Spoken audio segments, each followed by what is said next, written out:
find the voltage at each node using node analysis. So we have a circuit.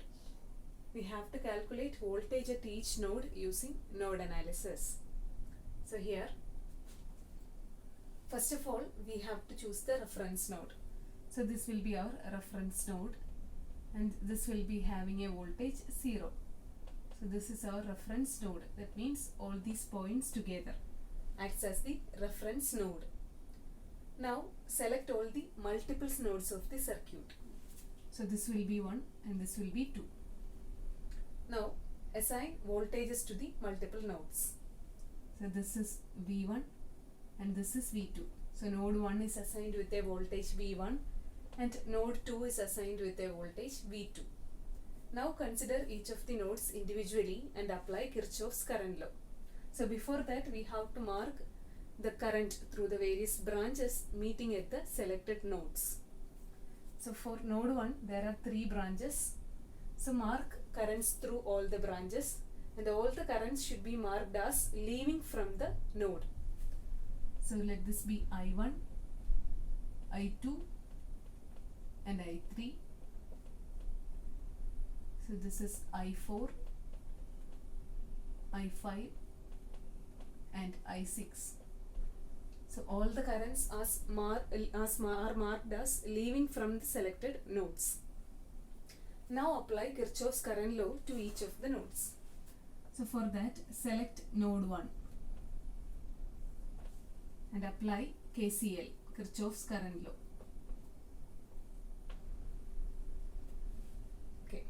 So there are 3 currents, I1, I2 and I3 meeting at this particular node 1. So according to Kirchhoff's current law, sum of currents entering into a junction is equal to sum of currents leaving from the junction. So sum of currents leaving from the junction are I1 plus I2 plus I3. Okay. But there are no currents entering into the junction. So sum of currents entering into the junction 0. Sum of currents leaving is equal to sum of currents entering, which is 0. Now write equations for all the branch currents I1, I2 and I3. So I1 is the current flowing through this branch. So it will be I is equal to V by R. So current flowing through this branch will be voltage across this branch divided by resistance of the branch. So assume that the considered node is always at the higher potential. So node that we have selected is having the higher potential. Current is flowing from higher potential to lower potential. So when current is flowing from here, it is flowing from positive terminal to negative terminal of the battery. So battery voltage should be taken as negative. So voltage across this branch will be V1 minus 100. So V1 minus 100 divided by resistance of the branch, that is 20, plus I2. I2 is the current through this branch, which should be equal to V1 minus, this is the reference node, voltage is 0, that is V1 minus 0 divided by 10, plus I3. I3 is the current through this branch that is 15 ohm resistor, and current will be equal to voltage across the branch divided by resistance. So voltage across this branch will be V1 minus V2. So V1 minus V2 divided by 15, which is equal to 0. Now rearrange the equation. So taking V1 common outside, V1 into 1 by 20 plus 1 by 10 plus 1 by 15 minus V2 by 15,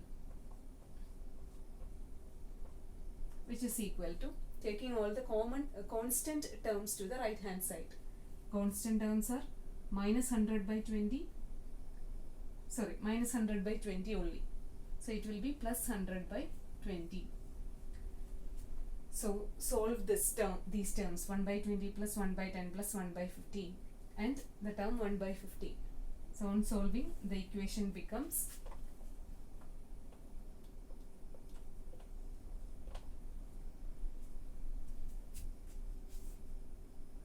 0.217 V1, 0.217 V1 minus 1 by 15 V2, that is minus 0.067, minus 0.067 V2 is equal to 100 by 20, that is 5, plus equation number 1. Okay, so we have got equation number 1 corresponding to node 1. Now consider node 2.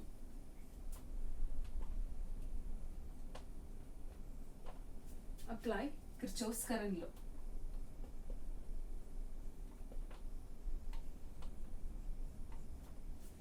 So there are 3 currents meeting at node 2 and all the currents are leaving from the node.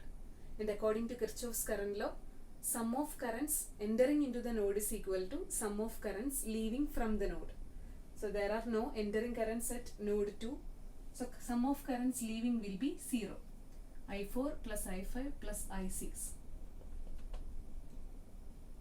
plus I6 will be equal to 0. Okay. So now write equations for the branch currents I4, I5 and I6. See, I4 is the current through this 15 ohm resistor. So current will be voltage across the branch divided by resistance. V2 minus V1 divided by 15. I4 is V2 minus V1 divided by 15 plus I5. I5 is the current through this branch, that is voltage across the branch divided by resistance. V2 minus 0, this is the reference node. So V2 minus 0 divided by 10 plus I6. I6 is the current through this branch.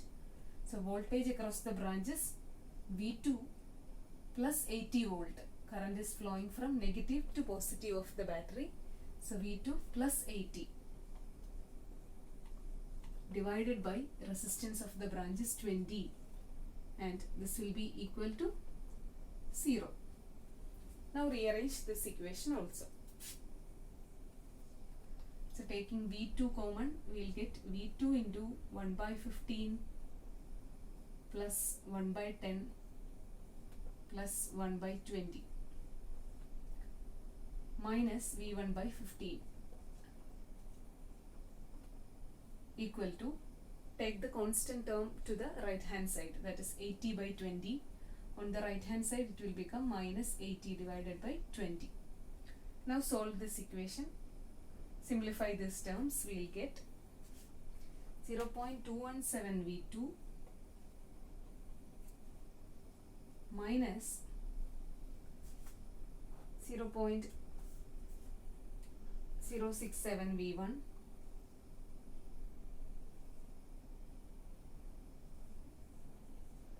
equal to minus 80 by 20 is minus 4, and this is equation number 2.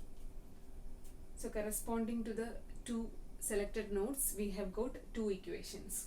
This is equation number 1 and this is equation number 2.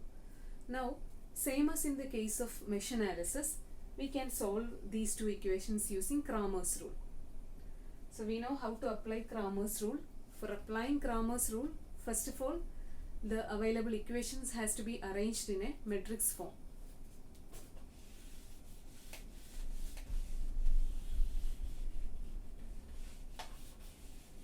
Okay, so these are our two equations, and in a matrix form we know that we have to write a coefficient matrix. There it was a resistance matrix. So a coefficient matrix into a matrix of the unknown quantities is equal to a constant matrix. So here, see what are the coefficients. See the coefficients of V2 and V1. The unknowns are V2 and V1 here. So unknown quantities are the voltages. Node voltages are the unknown quantities here.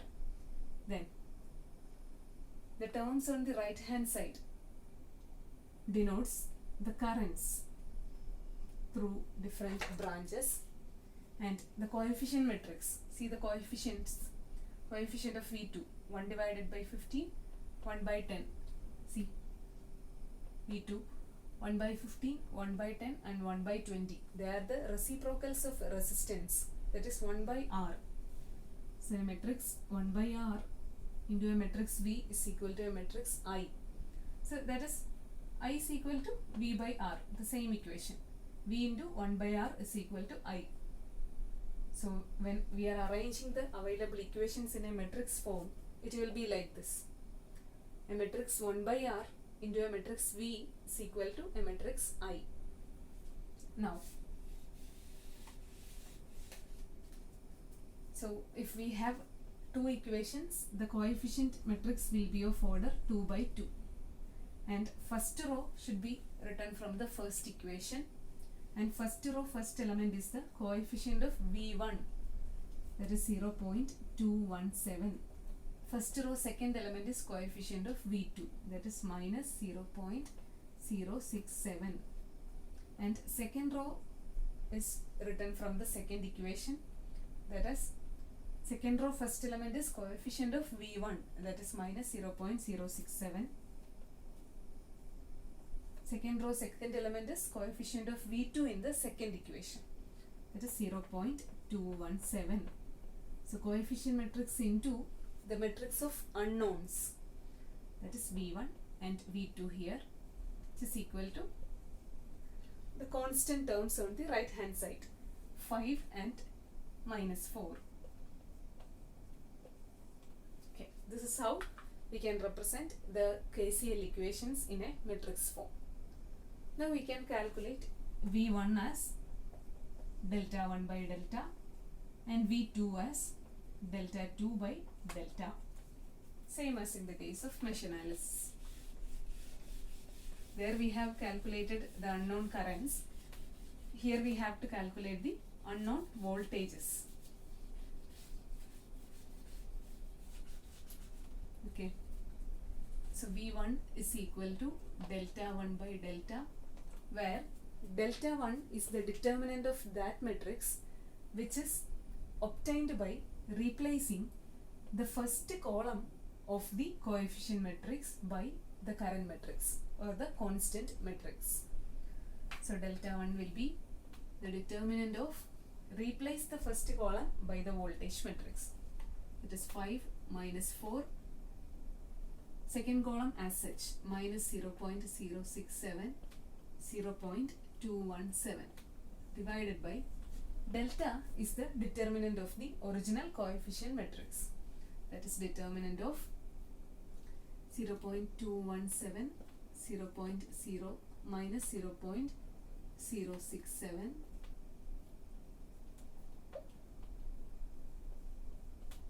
minus 0.067, 0.217. So calculate the determinant of both the matrices and then divide it. We'll get the value of V1 as 19.178 volt. Okay, so this is the value of voltage of the first node V1. Now calculate V2. V2 is equal to delta 2 by delta, where delta 2 is the determinant of that matrix, which is obtained by replacing second column of this coefficient matrix by the constant matrix.